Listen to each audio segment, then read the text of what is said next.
It's time for the Your Personal Bank Show with Ference Toth. In an era of chaos, confusion, and craziness, Ference is a voice for common sense. As a financial literacy educator, speaker, and entrepreneur, Ference cuts through the noise to help us understand how current events affect our money, economy, and our freedom. Now, here's Ference Toth. Welcome to the Your Personal Bank Show. This is Ference, and we have one of our favorite guests with us again today, John Burley. He's real estate expert, educator. He's the most knowledgeable guy I know in the real estate world. John, welcome to the show. It is awesome to be here again, Ference. Super exciting time right now, and loving the markets and all of the excitement. And wow, elections coming up, so it's an interesting time to be alive yet again. That is a fact. That is a fact. So obviously, we're going to talk a lot about real estate today, folks. So I'm going to encourage you really to stay tuned. So before I forget, you have an event coming up. So yeah, September 20th through 22nd here in Phoenix, Arizona. You can go to johnburley.com, so JOHNBURLEY.com. There's information there. There's also several free downloads, so help yourself. And if you like what we're talking about today, get some information and learn more about what we do. So if somebody's interested in attending your event, John, what are they going to learn? So first of all, I'm a practitioner, not a seminar guy. We kind of always, tongue-in-cheek, we've talked about there's the real world, which is where you and I live, and then there's seminar land, which is where they talk about all kinds of things that are too good to be true, which today, of course, that would be social media, podcast, YouTube videos. It's like, you already know when someone says it's really easy and everybody can do it, best case scenario, they're a fool or a trickster, and there's no nicer way to say it, because It's not really easy and everybody can't do it. Psychologically, intellectually is the challenge. We literally have people who were born with extraordinarily low intellect where, when you and I were children, they were labeled as mentally retarded. I know there's different names now, but when you change the name every year or two to be politically correct, it doesn't work good for the people who are working on a very limited intellect. I have a student of ours in Dallas, Texas, very low intellect, over 600 properties. I was actually talking with this morning, Nick Voyachik, who was born without arms and legs. You can't get much more disabled than this. Yeah, he's done very well for himself. He's a decamillionaire on real estate. Amazing guy. He's actually down in Mexico on a 6-week break with his family, enjoying. They have a place down there, and so they're really enjoying it. We were talking about me maybe popping down and going fishing with them because he, without arms and legs, he's a heck of a fisherman. Yeah. And so just the idea is that psychologically and emotionally, what needs to change. If somebody really wants to become a very successful real estate investor, the changes are more internal. They're in their heart, they're in their head. It's their psychology and their emotions. The techniques and the systems, those aren't hard. Right. Deploying them successfully are. Because there is no get rich quick. There never has been. There never will be. That's one of the things I like about, with you and your program and the stations you play with. I mean, they get that. I mean, there's certainly things we can do to become a lot more successful and a lot wealthier than most people and stay a lot more informed and take action. At the end of the day, though, it's like everything great. It requires work and effort. Absolutely. And one of the reasons, and folks that listen to the show know this, I don't bring on a lot of guests. I'm very particular about that. And the reason I invited John, well, we've gotten to know each other personally, but I did attend his workshops. I think I've attended something like 9 days of your trainings, and I had been a real estate investor, had owned 30 properties myself prior, and I learned a lot. And I also then met a number of John's students and various people. Some of them have now become clients of the personal bank Absolutely. Idea. And the point is, I tell people this all the time. I hear it all the time too. This is wonderful. This is great. But I always say, when I'm looking at somebody's tax returns and financial statements, it's hard to lie to me. Yeah. And I can tell you, folks, I've looked at some of John's clients' tax returns and financial statements, and this is real. Yeah, it really is. We're actually pretty excited. This last year, we went over, that we know of. There's more that we don't know, but we have over 1,000 what we call Century Club members. And that would be people who have over 100 properties in portfolio as long-term holds. On the low end, depending on the area, that's $45,000 a month net after expenses to the capital investor and to the student. And we have several who are, $150,000 to $250,000 a month of personal income. One lady, Tricia, actually sends out checks for over $600,000 a month to her capital investors. They're very happy, very happy. Sounds like it. So we have over 1,000 Century Club members, which is, as you know, I mean, I used to do the huge big shows and the international tours and all that, but we only do 4 events a year now. Because my main job at the end of the day is I run a private equity company. I invest in real estate for real. on a for-profit model, not a fee model. So it's extraordinary to me that with some of these companies that are out there teaching 40, 50 weeks a year in 2-3 different cities, Right. that we have more success stories than they do. They don't have time Well, because they're out. if you're teaching work. 40, 50 weeks a year, you're not running an investment company for No. real. No. When you're successful and wealthy, you don't have more time. In some ways, you have less Right. because you have more stuff to go wrong. Right. What goes wrong for me on a weekly basis would be most people's entire careers. And it's Exactly. just to the point where literally we reframed it 30 years ago to, hey, it's just Tuesday morning. Yeah. Stuff goes wrong. Right. It's real estate. Of course things go wrong. Right. Well, that's why I've been so blessed too. As you know, I used to speak quite a bit also on the personal bank concept, and then the radio thing came along, and now it's expanded nationwide. It takes so much less time to share on the radio than to travel around the country and speak to groups. Not that I enjoyed it. Don't get me wrong. Oh, I'm sure you did. It's a fun. ball. It's so much time away from family. Right. And for me, it's time away from what my core business is. Right. And I have a lot of responsibilities that I take very seriously as the steward of this Right. huge portfolio and all these people's money. I mean, there's literally thousands of people who rely on me to do my job. Right. And to do it well. So we're really blessed to do it. The events are a joy to do. It's great to give back. It's great to people be so successful. And we've never bought a list. We've never had to do traditional marketing. It is literally just organic. Well, doing things like I'm doing now with my good friend Ference. Yeah. And how many markets are you in now? It's over 20. Yeah, over 20. I mean, you just every time I talk, you got new markets. I'm waiting for you to be the next Rush Limbaugh, and you're well on your way. And it's just it's a joy to teach people. So go to johnburley.com. But Yep. a lot going on in real estate right now. There is. So let's talk about that. So what's going on right now? What should people be aware of? Well, so understanding real estate is it's segregated out. So real estate is not just real estate. So there's commercial, and there's several sectors within the commercial.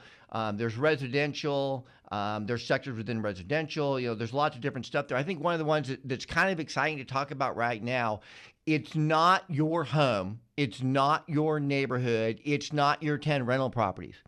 But office in particular, commercial in major cities, we just this week had another massive foreclosure. There's off-the-record whispers about the Hilton, because as you know, the Hilton, it was I think it was $650 million. If I'm wrong, over $500 million default. It was by a franchisee, but the Hilton Corporation looked at it and agreed with the franchisee it was non-viable. So I mean, Hilton, what most people consider the premier operators of hotels in the world, determined that they could not make a hotel work in San Francisco. And it was one of their flagship properties. Right. As I recall, it was a $650 million loan. It was defaulted. There's apparently been recent conversations with the city of San Francisco, off the record, of course, and I can't divulge the source here, is apparently the city of San Francisco asked them if they could turn it into a homeless shelter. And the franchisee, well, they laughed. And then Hilton Corporate didn't laugh. They said, "Yeah, sure, we'll." And my information was it was a 7-year triple net lease $1 per year. But they did let them know, you do understand, without guests in the hotel, it's almost $100 million to operate it. One of the big expenses, obviously, being taxes to the city and county of San Francisco. Which and their first thought was, well, taxes don't matter. We don't have to pay them. It's like they do, and you guys are about to lose all that tax revenue, because currently it looks like the plan by the bank is they're going to let it go for property taxes. They're not going to pay taxes for 5 years and let the city and the state of California, the city and the county, it's a county thing, let the county of San Francisco foreclose it for property taxes, because they literally can't see how to make it work, because it's almost $100 million a year to operate it vacant. That's crazy. Just insane. And we just had in Fort Worth. I saw that one. We had it, Yeah. And that went back to the lender. That building, I actually talked to a good friend of mine who's in Dallas, an attorney, and she did say that building comes with a lot of flaws and deferred maintenance and defects. But just a couple months ago, the huge, massive building, it was the biggest at the time, office foreclosure, came out of St. Louis. Building was like $140 million. In 21, it sold in 22 for 4.5 million, and the guy was going to turn it into condos like the politicians say we're going to do with these buildings. Right. Two little flaws. First of all, if you're not working downtown anymore, why would you want to buy a building down there and live there? And the second thing is the cost. So, like, again, I don't want to pick on San Francisco. I was actually born in San Francisco, but In San Francisco, they wanted low housing. This is about a year ago. It was 1,000 documents, 3 years, and $865,000 in fees and costs before you put a nail into a wall. I mean, it's like, so how can we do low-income housing when we have to pay $865,000 just to begin to build a door? Right. So just, we're going to see, and this is sending a lot of scare through the marketplaces. But you're going to see, in my opinion, lots and lots of big office buildings going under. And, look, you need to take the blinders off. This isn't just poorly run democratic cities. I can't be so biased that I only see the good and bad in one party or the other, because obviously I prefer the Republican Party. Most of us, if you own your own business, if you're an entrepreneur, whether you like the people or not, you vote for them because their policies are more conducive and better for you. They want lower taxes and smaller government, which I'm all in favor of. Right. But I mean, Dallas-Fort Worth, we're not talking Democrat territory here. We are talking rock solid Republican city, and they've got other buildings, and we've just seen the first few. There is a whole bunch of buildings in line that are years in default, and it's just simply there's no model. And and you can drive down any major city, whether you're in Chicago. I mean, Phoenix doesn't have it, but we're a different type of town. But I mean, most major cities have huge buildings that are completely dark. I mean, they're just sitting there rotting. And we saw, and then the banks that are holding those loans are in trouble, mostly the smaller regional banks. We saw one fail recently. It was a small one, granted, but they're holding a lot of this commercial paper. And it's more of a danger sign, for them. When you see the smaller banks fail, guys, it's a bigger problem than when the big ones are in stress, because the smaller ones play different rules, and they make far less risky loans. If you look at the history, with the deep crash we had in Phoenix, when literally, 19 of the top 20 banks in America should have been shuttered by the rules, and quite frankly, the federal government probably should have shuttered them. But they didn't. Instead, they changed the rules and started attacking the mids and the smalls, who were not in trouble until the rules changed, with those rules not applying to the top banks, of course. And when a well-run regional bank goes under, you need to really turn and look, because those loans generally weren't funny money. They weren't, those were real loans with real equity. Right. Yeah. Absolutely. Well, folks, this is some golden information John's sharing with us. He's with us for the entire show, so I'm going to encourage you to stay tuned. And as always, last real quick, if they want to, your event that's coming up. Yeah, I'm on all social media, but go to johnburley.com. Okay, excellent. Stay tuned in the next segment. We're going to share some more. We're going to talk more about residential real estate next, so don't miss it. Stay tuned for more common sense from Ference. For more information, contact Ference at 866-268-4422 or yourpersonalbank.com. That's 866-268-4422.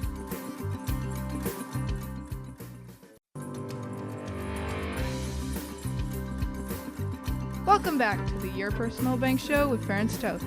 Want more information? Contact Ference at 866-268-4422 or yourpersonalbank.com. That's 866-268-4422.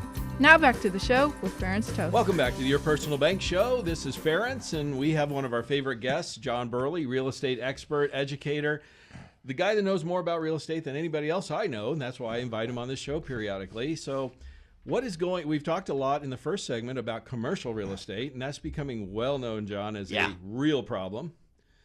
I'm seeing the real residential area is different, but we're seeing a dichotomy.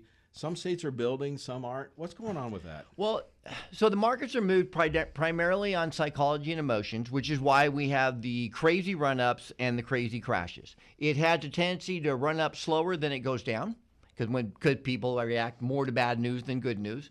And so the main driver is psychology and emotions, not actual numbers. I mean, we were talking about some of the commercial buildings. I mean, it's 8 cents on the dollar in Dallas, and not one person bid. I mean, the bank took it back. They offered it at this massive discount, not one person bid, because right now people are going, well, there's so much vacant office, there's no solution for it. And we don't want to deal with the government to try and to convert it to condos. And if we're not working downtown, who wants to live downtown? Really, how many people want to live downtown if you don't work downtown? Right. And we get that because we spent decades here in Phoenix, and in Phoenix we almost have no downtown. I mean, we are the fourth biggest city in the United States of America, and our downtown looks like there's 500,000 people here. We don't have this huge financial district. We don't have any of it. Just very, very different. So what's happening is there's a lot of fear in the market. And the fear is more so than any time in our history. And that's just because of the internet and the media. I mean, the media has always been negative. Some of us, we try and remember a golden age of news. Was there really ever a golden age of news? I don't know. I mean, I think it's more about what you were used to growing up. What you're used to, yeah. They were kinder about it. That's the good old days to anyone. The good old days. And I always tell people, hey, right now is the good old days. We're living them. Right. So we've got a lot of fear going through the marketplace.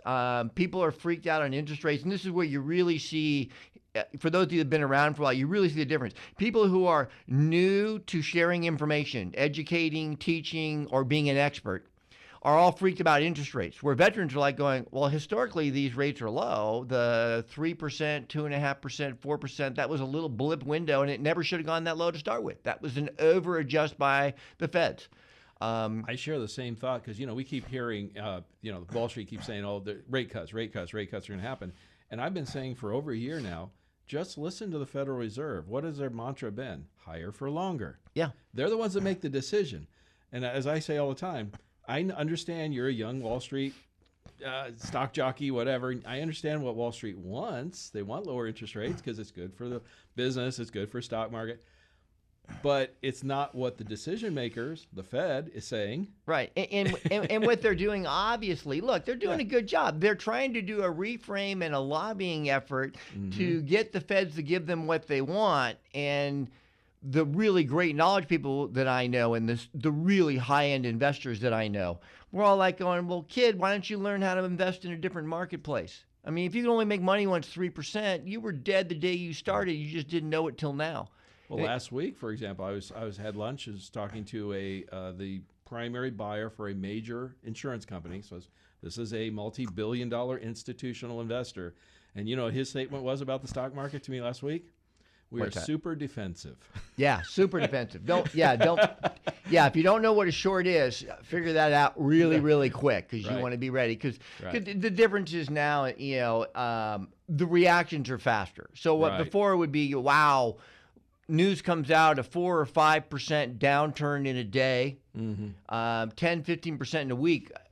That used to be pretty massive. And today, I mean, that's like we're just one set of bad news away from that happening. Other statement about interest rates, I found was interesting. He says, not only do we think that there's going to be no interest rate cuts for the rest of 2024, maybe, and he says, everybody I know in my space, these are large institutional investors, feel the same way. And he says it's likely may not happen in 25. Yeah, I mean, there's, I know and again, it's because they wanted it, right? And because unfortunately for many of them, they needed it. We need the rates to be cut, so we're going to say they're going to cut the rates because there is an election and it's happened before, so it's going to happen before. It's like, no, the Biden administration was never leaning towards lowering those rates. They were never looking at doing that. Right or wrong is irrelevant. It is what it is. Right. And it's like, just because you want the rates to go down and wishful thinking, that's not good. You need to take off the blinders and live in the real world and reality. The reality is we've got these rates, and I don't see them coming down at any time of any significance. I mean, could we get a half a point or something? Sure. Doubtful. At this point, doubtful. They're saying no. They don't see it. Yeah, I mean, 6 months ago. Maybe. Maybe, but today, no. The institutional investors don't see it. Yeah, no, and they understand that markets are a little high.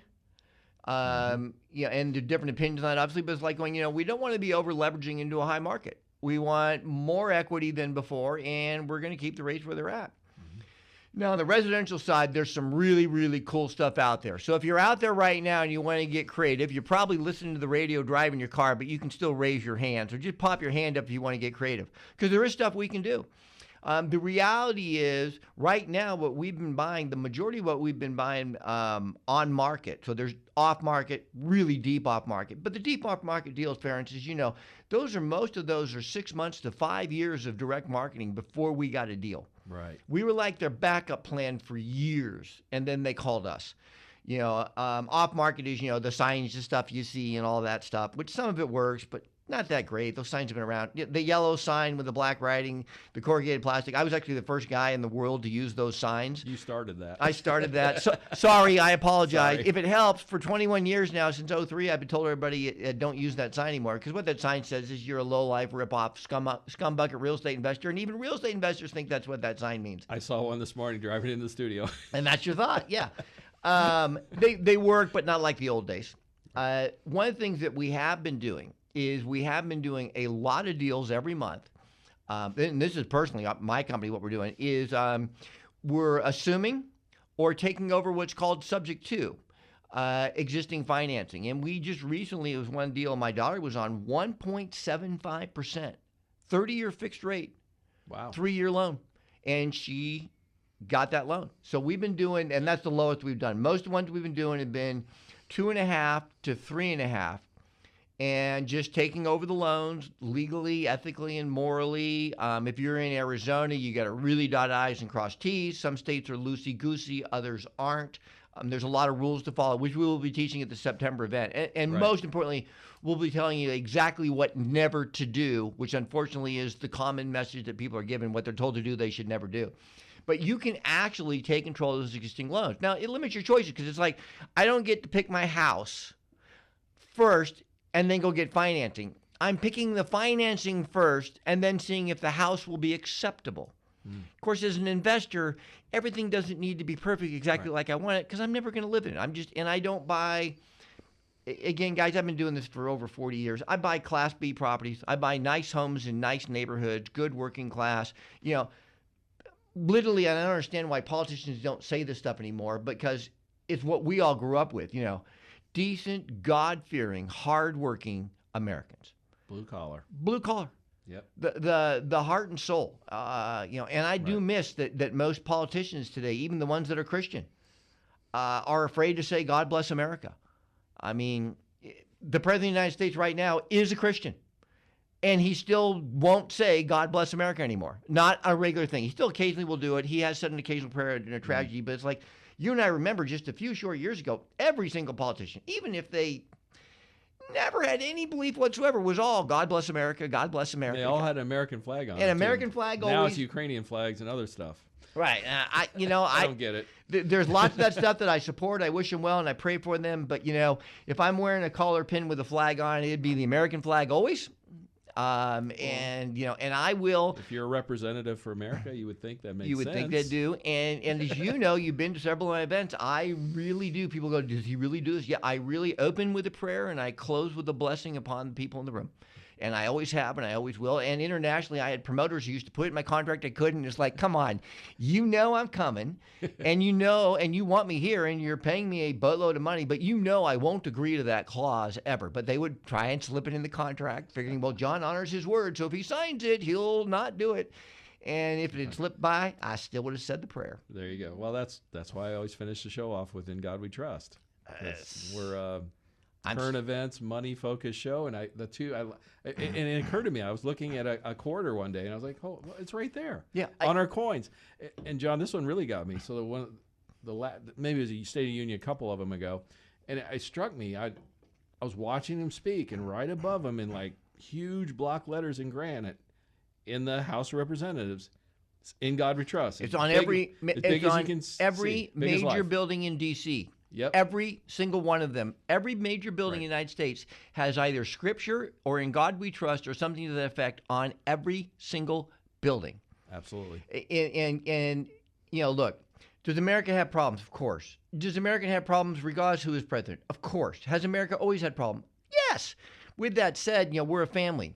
And with all our dysfunction, we are by far the most functional family on the street. This is it. And we're trying to keep it that way. And we're trying to keep it. And I think one of the hugest things that we did is we are the only nation in the history of the world that had the courage to put "In God We Trust" on our money. And I think that has had a material benefit compared to all the other countries during our existence. Not even close who's been number one the whole time. And people go like, oh, well, so-and-so's better now, or so-and-so's better. And there's always, I mean, my whole lifetime, some currency was going to replace the dollar. It was a yen, and then it was a basket, and then it was the euro, and now it's the Chinese. It's like, please, really? The encouraging part of all that, John, is that in tough times, crisis, people do turn back to spiritual things in God and stuff like that. And we're starting to see a revival of that. Oh, and that's encouraging. Absolutely. And I think God intervenes so often that we have no clue how many times he takes us out of the fryer and saves us. Sometimes he lets us receive the results of our actions. The 8 crash. That was just a result of greed by people across the board, from Wall Street to mom and daddy buying 5 houses, all negative cash flowed, and leveraging the stock market. Yep. And he let us face some of the consequences. But during Sure. those times, people turned back to their source. They turned back to their version of God. They go back into that mode where they are better human beings, and they come back bigger and better and stronger. And they learn some valuable lessons. And they learn valuable lessons. We don't learn from our successes. I say that all the time. Oh, I wish we did. I wish we did. I used to start on my workshops. I said, if anybody ever tells you they did nothing wrong, then they're either one of two things. They've never done anything, or they're lying. Yeah, they're a fool or a liar. There ain't no any other choices. Yeah. I hate to cut this line off, but we're coming up on a hard break. But it's awesome just kind of sharing a little faith ideas with you, John. Folks, stay tuned to the next segment. Don't miss it. We'll talk about some more about real estate, I promise, and anything else that comes up that's important. So stay tuned. Stay tuned for more common sense from Ferentz. For more information, contact Ferentz at 866-268-4422 or yourpersonalbank.com. That's 866-268-4422.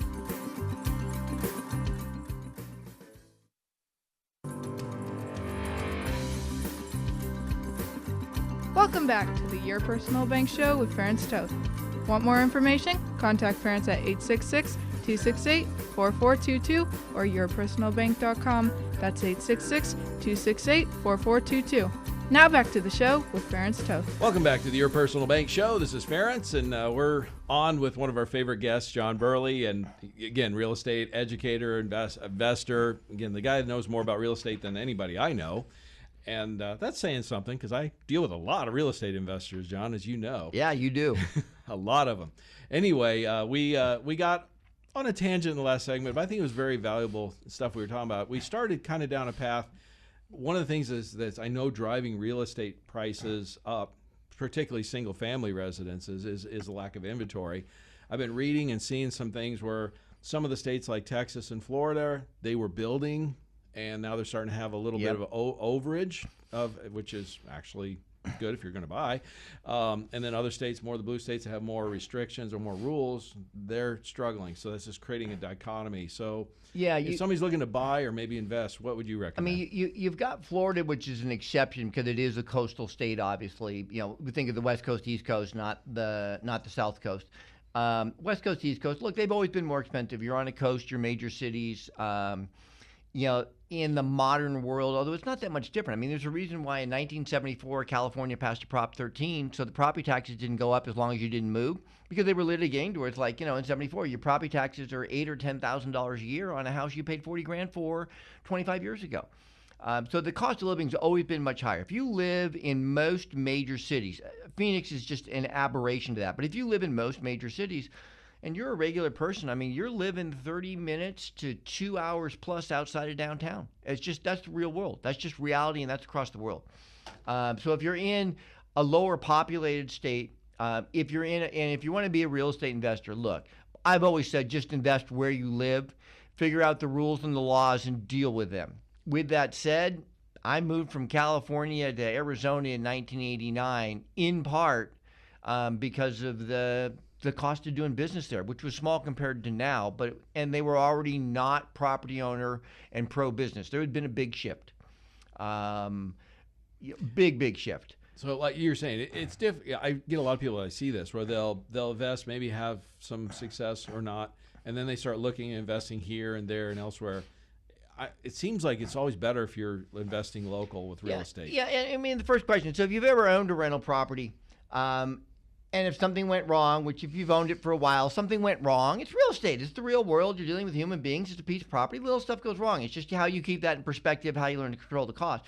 if the house is an hour across town, it's a pain in the rear end to go. And the God bless them, and I mean that because they're right now about the same as the media for the most part, is these influencers and these social media people and these YouTubers. They make it sound like, just go buy a house. Oh, you're in California and it's super expensive. Oh, just buy a house in Memphis. What could go wrong? Well, first of all, you've obviously never been to Memphis. No offense. Or any major city. Where half the town is crumbling, literally. And it's what could go wrong. Well, if you have problems taking care of your rental an hour away, and you can't get a good property manager a hour away, why do you think 2,000 miles away is somehow going to be better? Let me help you out. It's going to be a lot worse. We have portfolios in 12 different states and several different cities. And I mean, we know what we're doing, and I have my own boots on the ground. And I still know that if I'm in North Carolina, I'm looking at an 18 to 20% slippage in net income versus my corporate headquarters and my corporate location here in Phoenix. It just is. That's interesting. Well, I'm not there. Right. My senior management team is not there. And if you think that doesn't matter, that's all it's there. And when we're doing property managers, the problem is most property managers are failed salespeople. In America, there's different models, different countries. In America, on residential real estate, not a whole lot of people went to school to get their license and pass that test to be a property manager. They became a property manager 2 to 5 years later when they couldn't make any commissions and feed their families. So out of desperation, it's like, I'll do property management. It's something. But they're the face of your company. They're your general manager. They're the president of your company. And if you own one rental property, it's a company. You may not think it is, but it is. And so you just hired a failed salesperson to run your company. Well, in the real world, if you hired a failed salesperson to run your insurance agency, if you hire a failed salesperson to run your radio show, you're probably not going to do very good. It won't last. Yeah. So the real estate today, right now, we've got some amazing residential real estate opportunities. You need to be investing in an area where the prices are realistic to pencil. Meaning the numbers have to work. So obviously, if I'm in downtown San Jose, numbers haven't worked in downtown San Jose for 50 or 60 years. Why are they work today for you? We had this little window at 3% interest rates, and even there in San Jose, they didn't work. So you need to look at, what is realistic rental income, what is realistic debt service, principal, interest, taxes, insurance, HOA if you have it. Most of the neighborhoods we're investing in don't have an HOA. If they were built in the last 10, 15 years, they do, because now, even if it's just a $20 or a $40 or $50 a month HOA doing nothing but a little bit of common area, most neighborhoods today in the last 15 years have some form of HOA cost. It's a moneymaker for the builder. So they added in. It's just looking at those numbers. And we are consistently today, we are finding consistently deals that are making $600 a month on several different places all across the country. And that's net after real expenses in the bank. When we do the subject to or the assumption of existing loans, then we're back to where we were a couple years ago, where we're making $1,000, $1,200, $1,400 a month. And those are real numbers, folks. And if you don't believe them, come to the event in September. There you go. Now you have to have some more money to put down probably on the assumables or the subjects. So the assumables and the subject to is we're basically looking at 10 to 25% down. Okay. In some cases, it's better than a normal investor loan. Normal investor loans are 20% down.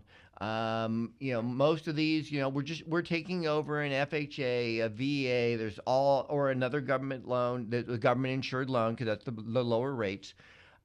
We work for them. We have very specific marketing strategies, as you know, that we teach at the event of exactly how to find them.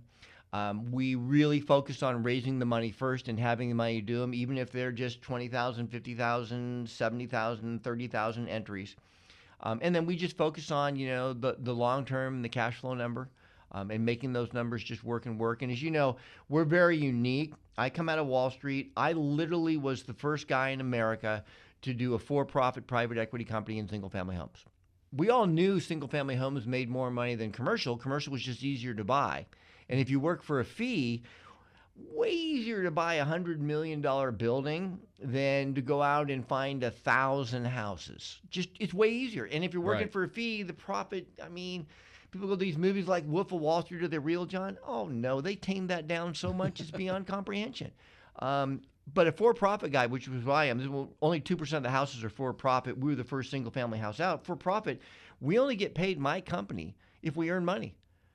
So it's not surprising that 35 years in, with 2008 every year, we've been profitable every single year because I only make money on profits. I'm not like a Wall Street company where I charge you fees whether it goes up or down, and I get paid no matter what. And I know John well enough. He likes to make money consistently. Yes, yeah, I do. It's you can count on that. Parents, I like to make money more than I like to do a radio show, podcast, or a seminar. It's You do. and I love it, and I found and I was blessed. I moved around different equities for a while when I was younger, but I really settled in at a very young age to what was my calling. And then, unlike so many people that I know and that we know mutual friends, when I found my calling, I stayed with it for the rest of my life. So, Right. 40 years later, That's here rare. I am. That's rare. Yeah, people are shocked. I tell them this is my 25th year doing what I do. Oh, and you just crush it. I mean, I spent some time in your business, never had the success you had, and you just crush it. You're amazing, and you crush it because you provide such phenomenal value to your clients. Well, thank you, John. You're welcome. By the way, your next event coming up is September 20 through 22nd. Yep. How do they contact you for more Yeah, information? johnburley.com, JOHNBURLEY.com. You can also reach out to me on, Facebook, Instagram, all the social media. We're on that. And unlike a lot of places, it won't be an 18-year-old kid. It may be a couple of days, but if you reach out to me, and I'm serious right now, listener, if you've got a challenge or a problem or an opportunity or just something you're not sure what to do with, you can reach out to me on social media, and it may be a day or two, but I will personally reach back to you. I've always enjoyed that connection. It's very important to me, and it's what we do. Because I understand there are a lot of people out there that, a situation financially may appear overwhelming to you, and it is.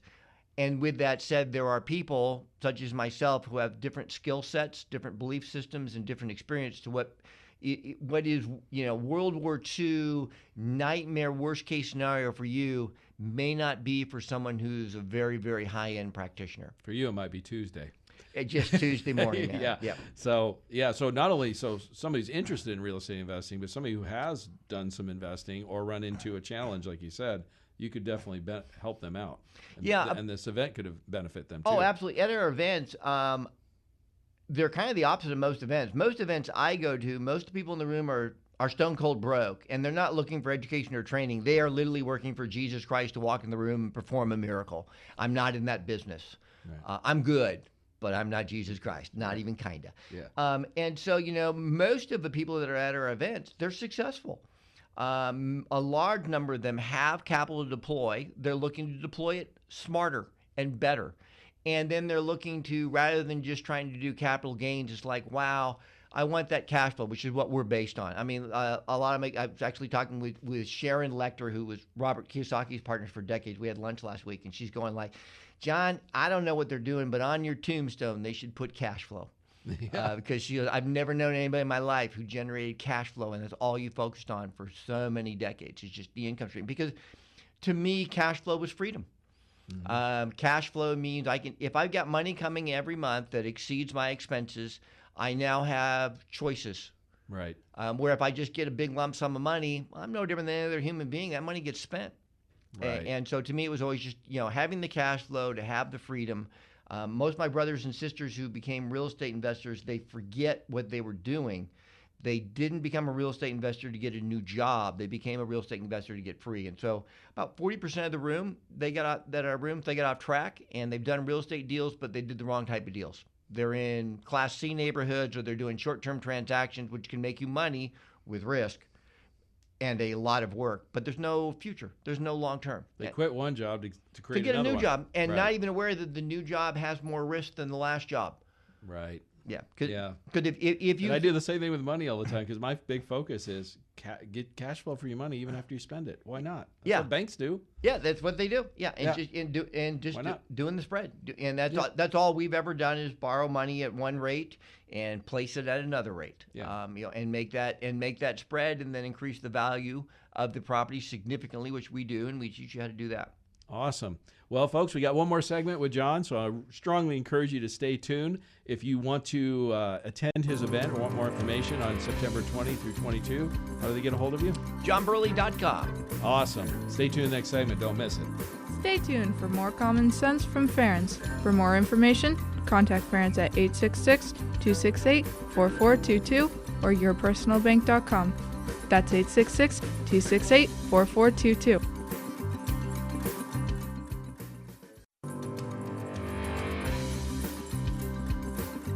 Welcome back to the Your Personal Bank Show with Ference Toth. Want more information? Contact Ference at 866-268-4422 or yourpersonalbank.com. That's 866-268-4422. Now back to the show with Ference Toth. Welcome back to the Your Personal Bank Show. This is Ference, and we have one of our favorite guests with us again, John Burley, real estate educator, investor. Like I've said several times, the smartest guy in real estate that I know. He's probably the smartest guy in real estate you'll ever meet. And I just really encourage you to contact him if you want more information. I know you have an event coming up, John, in September 20 through 22nd. Yeah, go to johnburley.com. You can also follow me or ask me questions on any of the social media that's out there. Look forward to answering questions to me more. We've had many of your listeners come to our events and had great success following it. Yes, we have. And folks, also, I can vouch as because they're my clients. I'm looking at tax returns and financial statements. They're not lying when they're making money, so it's hard to do that. So yeah, I know years and years ago, a very high-end CPA that we worked with for a quarter century now. She was like, when she first started working, she's like going, yeah, you told me what you made. And she's like, just a couple years later, she goes, just, I didn't believe you at all because people tell me all the time and then I see their tax returns. And she told me factually, without divulging any confidence, almost none of her clients make over 10% return on their investment money ever. I talked to yet alone long term. Can say the same thing. 25 years being in the financial business, I look at IRA statements, financial statements, tax returns on a daily basis. I had a gal, I love this story. So it was a few years ago. She was swearing up and down she was making 30% a year on her real estate, 30% a year. And I said, I don't believe you. And she adamantly was saying, I'd challenge her. I said, send me your tax returns. Let's look at what you've done. When we went all through the numbers, she was averaging 5. Yeah.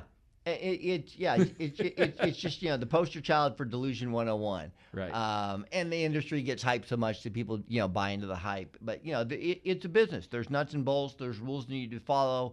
There's no shortcuts that you can take. The only real shortcut, a time saver, would be to properly educate and then deploy properly. Right. And we designed a very unique model.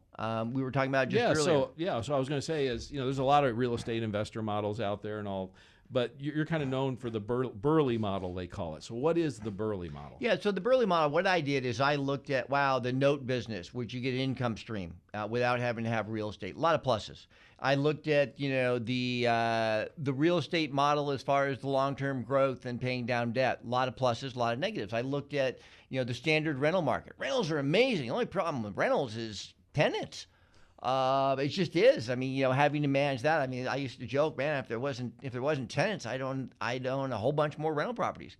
And then what we did is we devised a model. First and foremost, the model is designed around the client wins. So first and foremost, I was good friends, as you know, with Zig Ziglar, which to me was just a shining beacon in the whole education world that existed. And, there's hundreds of Zigisms. My favorite was, if you help enough other people get what they want, you'll get everything they want. So unlike most real estate investors who are just trying to make a buck for themselves, mine was like, look, our client is the long-term resident. We don't even call them tenants because, in my opinion, in the last 20, 25 years, that's a demeaning term, meant in a demeaning way by most people who say it. So they're residents, they're owners. And so what we did, the first thing we did is like, look, let's change it from a rental to an ownership. So we provide owner financing, 10 to 30 years. There's 2 different ways we do it. We'll just explain in great detail in September. And if you got a burning question before then, just reach out to me. And so they own the home. The moment we changed it from a rental to an ownership, we changed everything. First of all, the basic maintenance is now theirs. If your kid flushes a duct down your toilet, then you call your plumber to fix your toilet. Don't call me. I'm not your landlord. Right. And so we get a higher income stream. We dramatically reduce expenses. And so the Burley model was around giving home ownership. And myself and my graduates throughout the world, it is estimated extraordinarily conservatively that about 5 years ago, we passed 1 million families own a home free and clear with the deed from our model, because it was designed around giving home ownership. And the government and the banks have always given lip service to this, but the reality in America, the land of opportunity, and we have one of the best home ownerships rates there is. About 35% of Americans don't own a home. And of those 35% that don't, 75% want to. Now, obviously, when you're interviewed on TV, you're like, I didn't want my own home because we chose to rent. I mean, you're not going to say, hey, I don't own my own home because I can't save a down payment and I screwed up my FICO score. Okay, most people who don't own, 75% instead of don't own a home, would like to own a home. And so we provide that huge gap for 35% of the population don't own, 75% of the likes. We're talking 23% of the country is our client. And we're giving them the American dream, their home. So first thing is that. The next thing we did is like, look, I live in the real world. Real world, man. It takes money to do real estate. If you think you can do real estate, no money down, no credit, yada, yada, yada, you can. And I've done over 600 transactions that were no money down, low down, no credit. And that is a small amount of deals I've done. Because most deals, it's real estate, requires money. I think the question is like, yeah, you can do real estate without money down. I think the really smart question would be, why would you even try? Right. When it's so easy to raise money. When I used to go travel the country and speak, and I spoke to so many investor groups, and a lot of them were real estate investor groups. And I remember there was a couple I ran into that they really hammered the whole idea of you can invest in real estate without money, which attracted everybody who had no money, and nobody was doing anything. Yeah, a bunch of broke people, and then, and they put the example up of the one guy who got lucky 10 years ago. Right. I love now when you go to some of these events and they're putting up pictures of checks. It's like, hey, if you've done a closing in the last 20 years, they don't send you checks anymore. You get a wire. Right. So the moment you're putting a copy of a check on a PowerPoint presentation, I'm really questioning the validity of your presentation because you don't get checks anymore. We had one that cashed out about 2 years ago in a little town south of Montgomery, Alabama, from a little teeny closing company, and the lady actually mailed us a check. Wow. Didn't even FedEx, mailed it, snail mail, a check for like $40,000. Like, okay. But everybody else just wires the money. Right. So the first thing we do, we provide home ownership. Second thing is we go out and raise the money. When we raise the money, myself or my students, we receive a $10,000 placement fee. We teach you all the details, exactly how to do it, teach you the exact conversation. And the idea was, look, I need to take the handcuffs off. I need to stop being limited by the money I can raise, by the money I have myself, or the deals I can get that are low down. And they're out there. And I teach you how to do them, but they're few and far between. And it's 2024. It's not 1970. So first of all, when the houses were, low down payment, they also only cost $50,000. Right. $100,000, and it's not anymore. I mean, it's like so much of what's taught literally is like from the 50s to 70s. It doesn't work anymore. So what we do is like, look, rather than argue about it, let's just solve the problem. So we teach you, and the idea for most people is like, look, we're going to show you how to, as fast as you possibly can, get at least $1 million to deploy. And I ask everybody, if you had $1 million, could you go buy real estate tomorrow? And they're all like, yeah, I wouldn't be hard. Right. I mean, if you had $1 million, you could go find a reasonable deal. Your first deal is not going to be the deal of your lifetime. That comes a little later. But you could go raise it. So instead of trying to look for real estate without money, why don't we just get the money first? And so we teach you exactly the sources, where to go about it, the exact talk, all the rules, all the regs, dot your I's, cross your T's. I'm a huge compliance guy. Right. And raise the money first, then provide home ownership, and then your capital investor and you receive really great checks every single month with a real double-digit rate of return for real that your accountant will verify. There you go. Because that's all that counts. I do a different set of books than, what I show the government is like, oh, so you're a criminal. Okay. It's like not how you do business, not in the real world. No. That's awesome. So again, if you wanted to learn more about how to do this or attend your event on September 20 through 22, how do they contact you? Yeah, go to johnburley.com, JOHNBURLEY.com. We also have got up-to-date, real-world, modern, today knowledge. There's several downloads available for you. Mm-hmm. So you can download, how to become debt-free. You can download how to raise money and what the talking points are. You can download some stuff on real estate. There's a lot of modules that are there for you. And just download them and get them, and then come to the event. We'd love to see you. Awesome. Last question I think we'll ask, we got a couple more minutes. What do you foresee? I mean, I'm not going to hold you to this, but what do you think is going to happen down the road next year, 2, 3 for real estate? Where are we headed? Lots changed. Yeah, lots changing. And will continue. So the first thing, nobody knows. Anybody who says they know is a liar, and they're usually selling you something. Right. So I'm asking for your educated guess. Yeah. So I don't know. Right. With that said, based on doing this for a long, long time, are we set up right now for a huge downturn? Absolutely not in residential real estate, not even vaguely. The residential and the commercial have nothing to do with each other in this regard. We are looking like nothing like 2008. 2008, people were over leveraged, underwater, negative cash flow. Today, they're plenty of equity, plenty of skin in the game, actually signed and qualified for the loans for real, own 4 houses instead of 20 houses, and every one of them, because they bought in an era where interest rates were reasonable, which they still are today, they're all positive cash flow if they were buying in the good market. So we have none of this going on. Wall Street moved out of being the bad debt buyer to owning the real estate free and clear. So in the moment, and Wall Street only owns 4% of the residential real estate. Like, oh, Wall Street bought up America. No, they didn't. It's just crud. 65% of the homes are owner occupied. Mom and dad live in them. Grandma and grandpa. You. Okay. That's 65%. So obviously Wall Street doesn't own it all. They own 4%. The average contrary to what the government and some of the big media like to portray, most rental properties are owned by someone who has less than 20 properties. It's mom and pop. And that's always been the heart and soul of the real estate investment. And they went into that rather than mutual funds in the stock market because it was more consistent long term. So I think most markets right now are in a position where they're going to continue as they are. Some markets are just kind of going sideways. Mm-hmm. Some markets are doing a slow creep down just because the valuations versus the debt service are just out of whack. Mm-hmm. And so if you want to sell your property and you're in a very overpriced area, you're probably going to take a little haircut, but it's all profit. You're just making less money. Right. If you're in an area, and there's not many of them right now, if you're in an area that's sliding down and there's nothing crashing, there's some that are in very slow, and I'm talking sub 5% depreciation. You're just looking at more of the same. The wild card now is, look, if we entered a war, if there was a terrorist attack, if there was a stock market or another, significant downturn, I'm talking 10, 15% in a week. Mm-hmm. Real estate's slow motion. You have longer to react, which is what I love. And I love about real estate is like, even if the markets drop, as long as I'm cash flowing, who cares? Right. I mean, so 8 to 12 was my portfolio worth less. Yeah, and those were also the 5 best years we ever had because we bought like crazy. But most of my residents, because it was their own home and they weren't underwater, they did nothing but stay home and pay. They just paid. So we have no lineup for a great downturn in the residential markets. We don't technically have a housing shortage because it's not like people are on the street. We have people who want a lot nicer houses than they have. So I think we're looking at more of the same. I don't think there's interest rate relief coming.